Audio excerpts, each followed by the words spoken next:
Meanwhile, April is World Autism Awareness Month, and you may not know that autism is the fastest growing developmental disability in our country. Yeah, and families, a lot of families here in Houston are getting help understanding it from the nonprofit organization Avondale House. ABC 13 photographer Charles Fisher went on a visit to get the firsthand look at the work they're doing.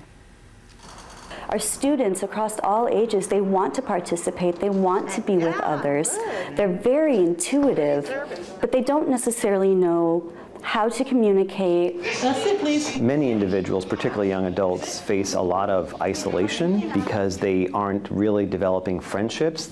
Let's do science, okay? It's a lot of ways a communication disorder that affects those social skills. If you can't tell somebody that you need a drink, it's very frustrating, but there's also that social skills of how do you go up to a group and say, hi, I want to play with you.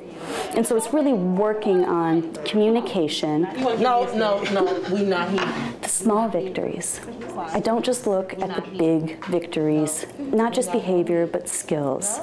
As far as behavior, when you work with somebody whose mother is afraid to hug them, and you work intensely with them, and then one day their mother calls you and says, I was so excited, she ran up and gave me a hug, and I wasn't worried at all.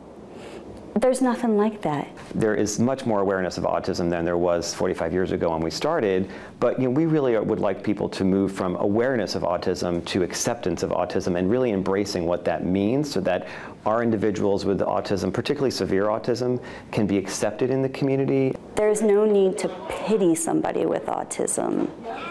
It's not just tolerance, it's being with them, enjoying them for who they are, and bringing them to their potential of what they can do. Just taking folks out into the community it's fulfilling for me personally, and I know for a lot of our staff it is as well.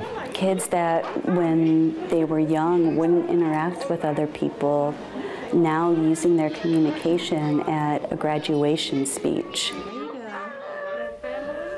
Talking about Autism Awareness Month, bringing more attention to the cause, Avondale House will host a free virtual event on April 24th at 6:30 p.m. The event, From Our House to Yours, will have local community leaders like Dr. Peter Hotez, who's a vaccine scientist, pediatrician. We've seen him so much on TV during this pandemic. He's also an autism dad. He's going to be leading a lot of those discussions. It's free to listen in, but registration is required by visiting avondalehouse.org/event, From Our House to Yours.